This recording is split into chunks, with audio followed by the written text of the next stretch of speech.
Welcome to yet another episode of Not Yet Mature, the podcast series talking about life and business, the mix between the two, and hopefully allowing the entrepreneur and founder to find some insights of what the path looks like, or rather should look like ahead.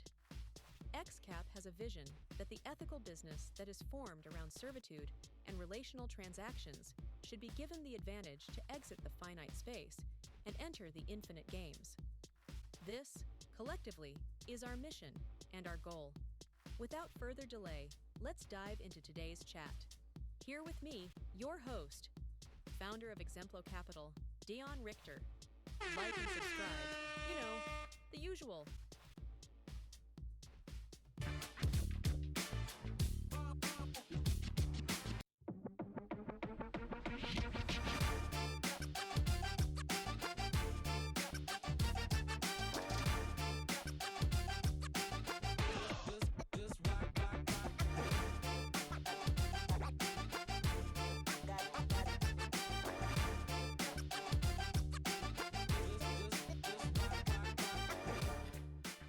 All right, everyone, welcome to yet another episode of Not Yet Mature. I am your host, and my name is Dion, and it is so lovely being back. I mean, we've been quite busy. There was a couple of moves. We moved from Nelspruit, moved the family down to the Western Cape. We are here now. We've kind of settled in, as you can see on the studio. A lot of work that needs to be done, but we've been at it. We've really been at it. We've been busy with, a number of things. We'll be busy with networking. We've been busy with clients, with events, with everything, right? And we are super excited for this new year. Everything. You know, when people start into a new space, it's always this of new year, new me. New year, new me. That's kind of the tone that people go for. And even if you listen to other podcasts, right, you'll clearly see that from the last show of the previous year into the new show of the new year, there's this kind of like shift, change. I almost want to say everyone goes through, in some form, whether they're religious or not, through this spiritual change.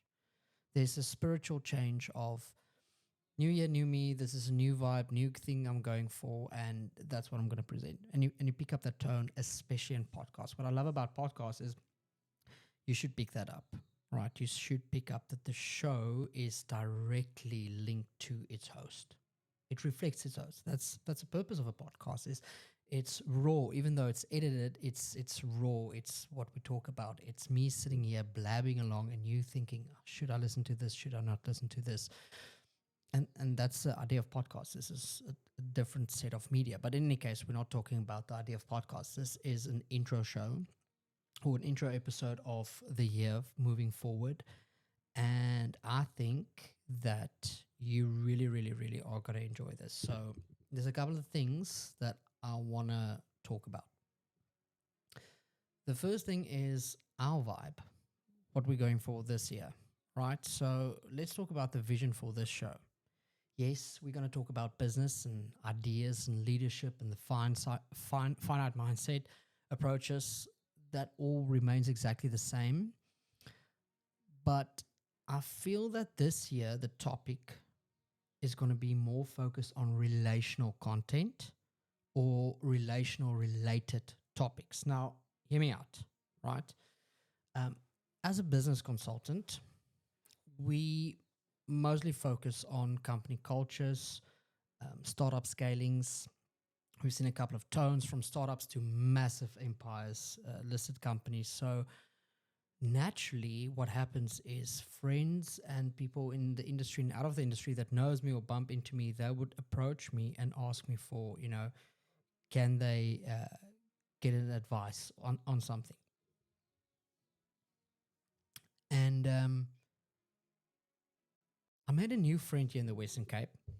That was, it's going to be a special friendship. I'm really excited about that. But what happened is this person he went to university, he worked into the area that he was, studied into. And then he came to the space where he now recently had the opportunity to start his own business, right? To really just go for it. Now this person is one of those people that you write about and read about. They're really dedicated. They're passionate about what they do. They understand the vision. They understand the objectives. Anything doesn't just break them down. They get to it. They get at it, and they will naturally, even though they struggle here and there, they will naturally succeed. This is the type of person that, when billionaires writes books, this is the type of person that they do write about. So, according to me, this was a perfect combination for someone that makes it work. But so this person came to me. I'm not going to mention his name now. So he came to me, said to me, he said to me, Dion, this rush in business and in life, this striving for more, this needing to get there, needing to be first, needing to achieve, needing to succeed, when does this stop? When is the enough? And as I said, he kind of got it figured out. Now, I actually, up until that point, I thought about a similar thing, but it completely came from a different point of view. So this is where it came from, right? So as we arrived in the mother city in South Africa, Cape Town, this is now a side story. Guys, bear with me on this one, right? So I went to Tech Week, which was absolutely brilliant. It's Africa Tech Week. You can go and check it out.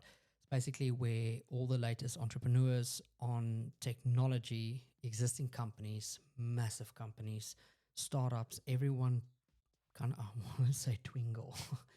Everyone mingles, and they're here at the same sphere, the same space, the CTICC, massive venue, and everyone's there. And there's representation from, everyone is everyone, from Meta, Microsoft, Google. I'm talking about top execs in some areas, the CEOs, everyone is there. There's delegates from every single African country, like all the ministers, some companies, portfolio presidents, everyone. This is this massive representation. Spoiler alert and good note, Africa is thriving. We really are thriving. And we'll have a side episode on what happened there and what I saw there and the things where we're moving towards that excite me. But guys, you can be excited to know that Africa we're moving in a very good direction as a continent. So, side note, I'm sitting at this keynote. Now, at this keynote, this is a keynote where speakers from Meta, Google, Microsoft, one stage. This is the executives. You pay big money to be there, to watch this. And at that stage, at that keynote, I was there early, talking to people, looking at this, getting all the information in, and they're talking about where AI is moving. And the content specifically was about where AI is currently at, where it's moving towards, and assuring people that, you shouldn't worry and it's a good thing and everything like that. Great talk. I'm sure it's on YouTube. I'll share the link if it is right here. But in any case, so I looked around me in the area, in the room, and as I'm scouting around, I see people sitting on their phones. Now, hear me out. They're not sitting on their phones taking notes. They're not sitting on their phones sharing or Googling or researching or chat GPTing what this person on the stage is saying. Now, they're sitting in a room where they paid, if you paid for a ticket, I think it's something like 50 or 60,000 Rand. It's like $2,000, $3,000 to be there. And in a room, you're sitting with executives that is working for the companies that's influencing where we're moving towards. They're like the main influence. These are the people that you would go home and you'd watch their keynotes and everything like. So you're in that perfect environment.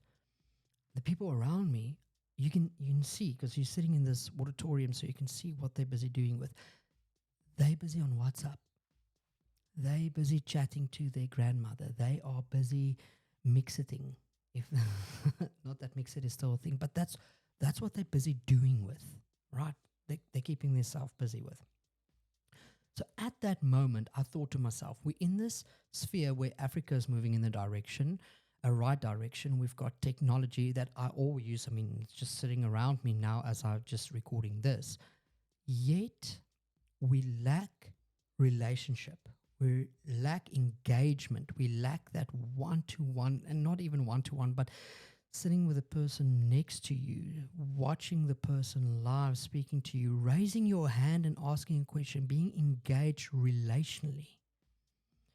And when this friend asked me this question, it immediately hit me. Now, before I get to why it immediately hit me, it's one more thing that I want to just add to this, right? To add to the reason of the tone of this entire thing. So we've got a almost 4-year-old daughter, and we were sitting the one day, and she's obviously in the normal phase of mine, or just getting out of that phase, but chooses who she wants to share with and engage with and everything like that. And it's sometimes awkward because in public spaces, she does go to school, and you're in the opportunity where she can meet all these new friends and play and just enjoy it when you're at the restaurant or at a venue or anything like that. So we kind of started to teach her the valuable lesson of allowing to share or allowing people into your space. So even if you've got things that you don't want to share, but allow them into your space. Yes, you can play with me. Yes, you can look at my doll, but maybe not play with her. Or just, because straight up, she's just like, no, stay away, move this. And in that space, I said to my wife, the problem that we have is we can teach our children valuable lessons, but the best way to teach them is to show them, to be the moral example of how this looks like, right? Because you can teach your kids not to fight or shout at each other, but if daddy and mommy's going at it in front of the kids, you're not modeling it, so they won't know exactly, what's the hypocritical way, what's the right way, what's a different way. So you definitely, with your kids, need to model the right way, right? That is, whether you're Christian or whether you follow science or whatever you do, you need to model to your kids what the right way is. And if you don't figure it out, or if you don't have it, then you need to sort that out first, right? You can't say to your kids, listen, this and this and this is actually the way we do it, but mommy and daddy is not perfect, so we do it otherwise. No, you need to work on yourself, your own marriage, to model it to your kids. Okay, preaching done for now. So obviously in that space, I said to my wife, where do we model to our kids to invite other people in relationally? Right? Where do we model that? You go to a restaurant, you go to a coffee shop, and I work remotely, so I work from coffee shops alone. The first thing that you do is you isolate yourself. You think you're engaging because in your public space, but you isolate yourself with your laptop, with whatever you're busy doing, and you just completely shut other people out. And my kid notices that. We don't do it intentionally. We just say everyone does it. We work in a world where this is the new normal. People can't just join you. Why? Why not? So in that space, I started saying, okay, how are we going to model it? And it is super awkward, right? I go to coffee shops a lot. I love my coffee. I love the environment. I love the idea. So I go sit at a table, and I've got this one thing. If I see a guy sitting alone, I invite him over and say, listen, you don't need to come. I'm sitting here. You're more than welcome to join me. It will be great. Can I get you something to drink? That's my model now. You will be surprised how many people say, sure, yes. And if I'm working, because I already hear the excuses going through your mind, no, I'm there to work. If I'm working, I do the same. I say to people, listen, I'm going to sit here and work, but I do have a space here. Why don't you join me? I see you also busy working. I see you also busy on your laptop. Why don't you join me? Guys, going back, taking what happened, what I saw at Tech Week, taking what we model to our kids, taking what my friend sees or asks, and then just taking what I see in other businesses. Here's the gist of it. We have this rush in our lives for more, because everything that we achieve, take on, and implement in our lives breaks away relational engagement. If that's fine what I'm saying. So we bring in tech, which is good. I'm not against tech. I love tech. We bring in tech for a solution. And in another episode, we're going to talk about what is a right tech, what is a wrong tech. We're going to talk about the discussion on, teachers or schools that say their cell phones shouldn't be allowed. You can't say that. There's saying cell phone is not allowed and social media is not allowed. It's two different things, but a previous generation, it's the same thing for them. But we'll talk about that later. For now, we need to understand the following. Social media and things like that are implemented to relationally take us away from interpersonal relationships. Now, as humans, we seek that relationship, whether intentionally or not, whether actively or psychologically known we are seeking it, we are busy seeking it. That is what this rush is all about. We're just working and we go back home and we might say we've got a good relationship with my wife and my kids and we're doing that, that's fine. But every single aspect out there, our houses are closed for friends, our tables are closed for neighbors, our social gatherings are closed for people that we don't know. Relationally, we are blocking that out. So this rush that we do in life, in business, and everything comes to the point where, it is all just, I won't say for nothing, but it is shutting out relational connections. Now, this is where I want to, today's episode, right? So we're going to talk about a couple of episodes. If I can scroll to my notes here, let's see. In the relationships, we're going to talk about the rush, why it is caused. We're going to talk about putting the relationship to the test, see how it works and excels in business and startups and everything like that. But today specifically, it's kind of like an extended version because I needed to get the preamble of what we're talking about and then talk about what we're talking about today, I guess.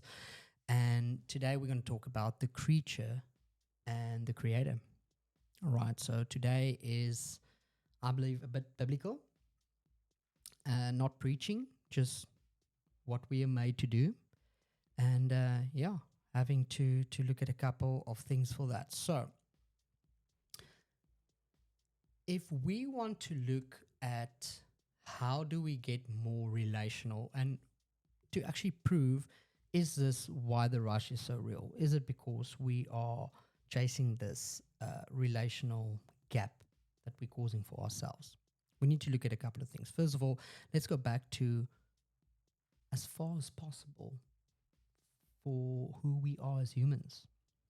And the first thing that I want to talk about today in the episode of Creature and Creation is that when we look at, fortunately, we've got this amazing book that tells us exactly about what this is all about. Now, listen to this. This is amazing. When you read Genesis, and I don't even have my Bible now in front of me. I'm sorry. I think it would have been better to actually have it, but there's a test for you to go and add that. So when we look at Genesis, there's a couple of things that we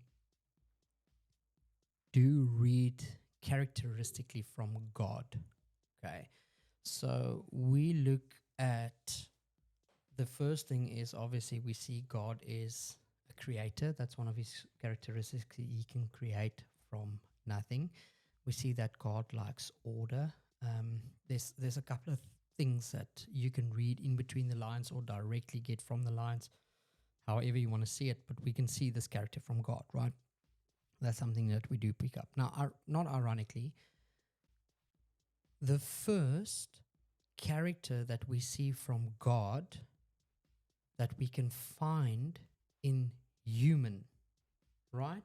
The first character that we see is a character of God, and we can see that same character in the human that God created, the creature and the creator. The same first character is this, is God is a relational God, and God wants relationship. And the first desire that man had, was the desire for a relationship. Now, just hear me out quickly. I am not saying the Creator, our God, I'm not saying He was bored, and I'm not saying our relationship in some form uplifts Him higher or makes Him greater or vulnerable or different characteristic, or without us He would have been lonely. I'm not saying any of that.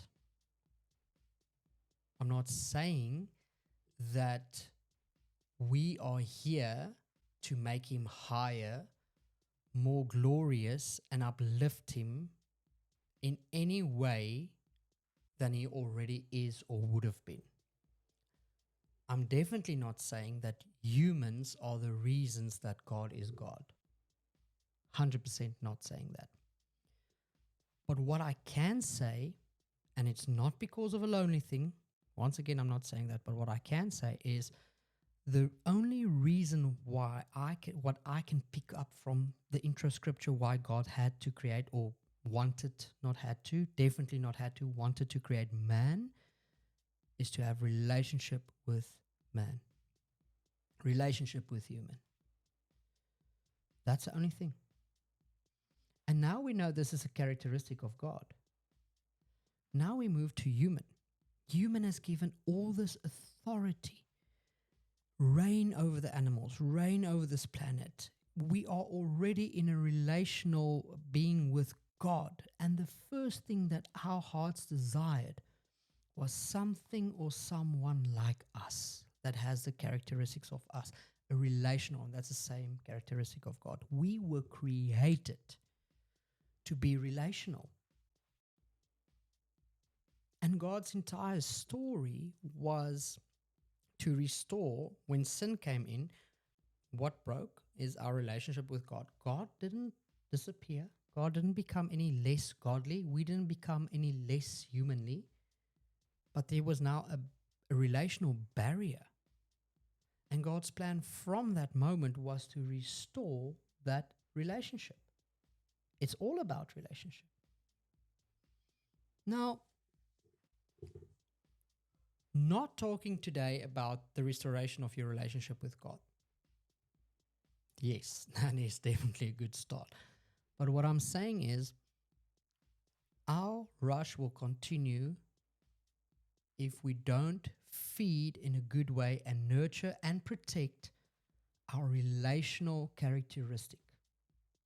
Being a co-human, being a co-father, being a father, being a mother, being a husband, being a church-going Christian, being involved in the community, serving in sale, relational with your customers, relational with your clients. If there's not that relational nurturing and feeding, I'm saying the chase will always be for something more.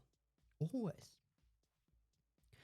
And I think what's very ironic for me is whenever you ask someone about any phase of their life, talking about past phases, not phases that they're currently in or phases that they're moving towards, past phases, whether it's family, whether it's business, whether it's spiritual, religious, it doesn't matter what, any past phases, every single time people brings up a good memory or a worthwhile memory or worthwhile affirmation or confirmation, every time it's not a mention about anything else other than a relational aspect or content. Was that business fun? Yes, it was so fun. We managed to sell this amount of new products to this new customer base. I remember when my first customer came into the door, relational. I remember when our first deal came through, and still today we see those people in Japan every time we go for relational. I remember with my kids on the beach that day, relational. Everything is worth it at the end of the day if there was a relational restoration. Every time someone comes to your house, whether you were in the mood for it or not, it is such a relational thing that is nurtured into something way more than what we see is important now. So in this series, we are actually going to work through a couple of things. I believe that in order for us to excel in life and business, and well, relationship, we need to actually learn to the skill to be relational again. So we're really going to work through the skill to be relational, right? Um, and I know what you're thinking. I know what you're thinking. You think that you are already relational. Let me tell you, Dion, as a guilty person, that we are actually not as relational as we need to be.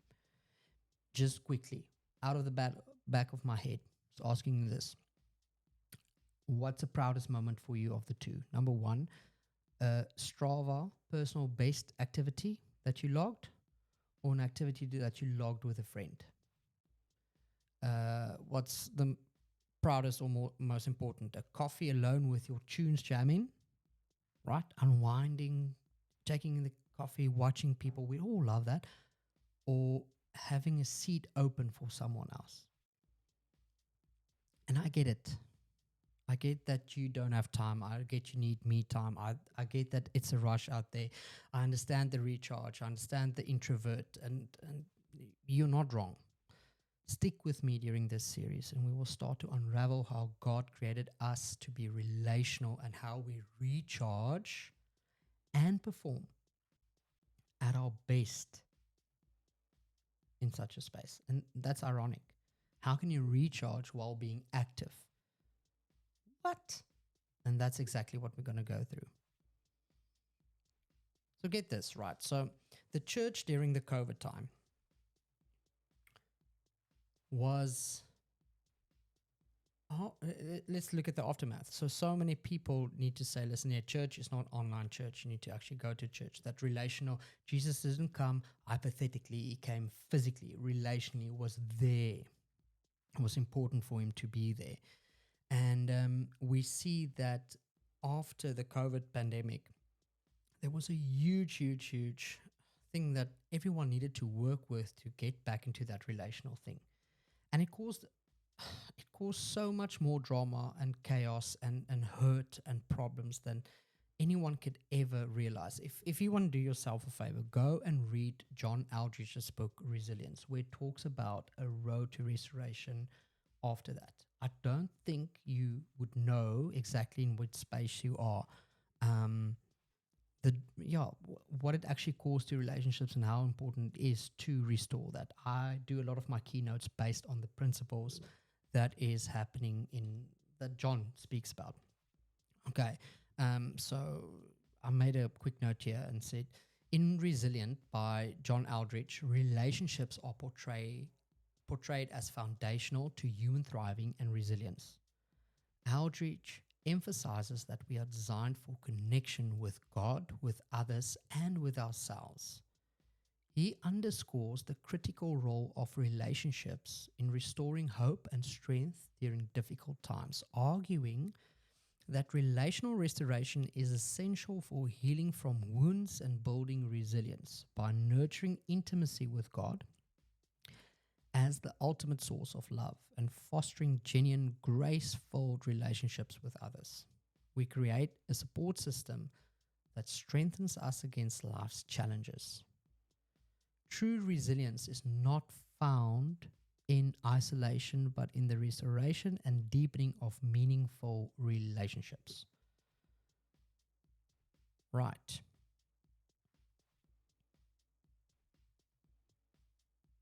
So, first thing is first. We as humans were created to be relational. Sin came and broke that relationships, and we see that in the everyday's rush. God's redemption restores relationships. But we need to understand that relationships are key in business and in life. Why? Businesses are built on trust. There's a ripple effect of any relationship, good or bad. A good relationship ripples into continuous business beyond a product's failure, beyond a bad moment. It will just continue, and bad relationships has a ripple effect on the opposite way. What's one small way you could prioritize relationships over tasks in your work environment? Ask yourself that. Now, there's a couple of practical ways that we can start restoring and cultivating. And in this journey on the couple of episodes, we're going to conclude to one way, but there's a couple of things that I actually want to just mention now. Is we can start learning to listen actively. We can lead with empathy. We can have faith in our actions. And ask yourself this: who in your life or work do you need to reconnect with, and what is stopping you?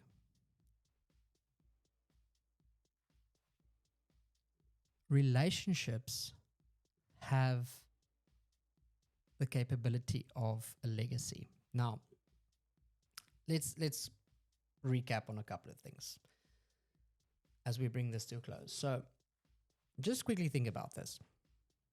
If you think about any good relationship that you do have with your kids, with your friends, with anyone, think of that good relationships. Your mother, your father, your wife, your husband, your kids.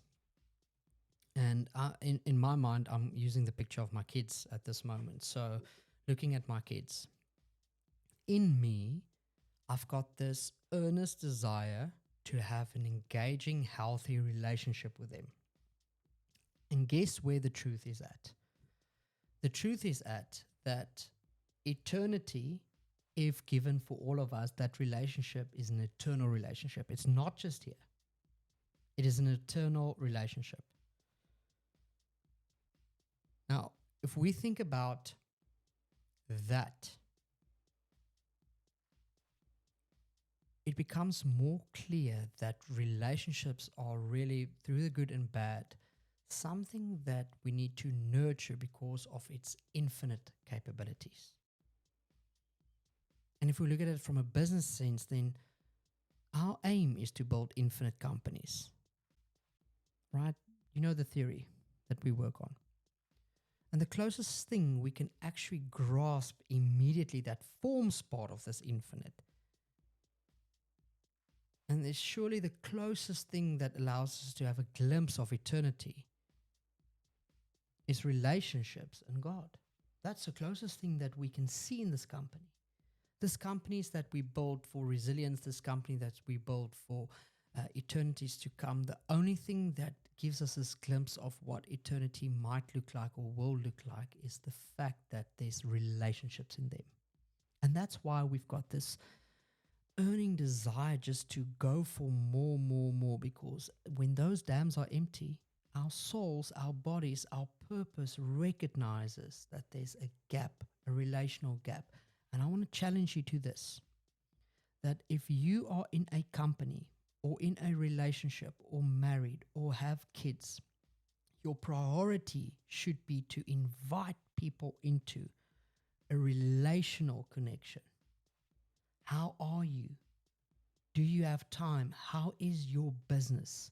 How is life? How are those? Why don't you come over?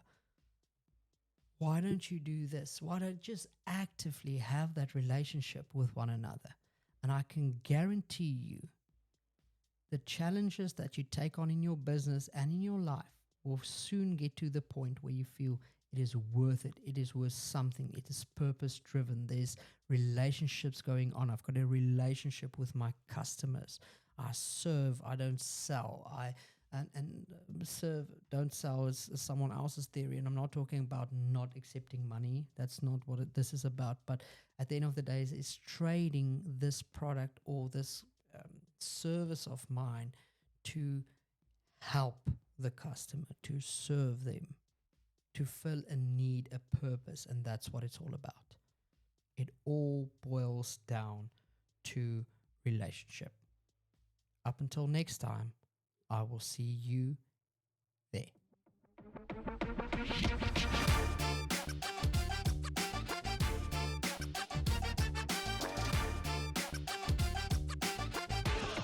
is Not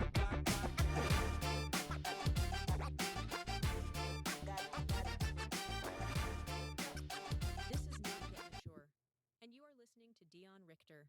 Thanks for being here. Please subscribe to our channels.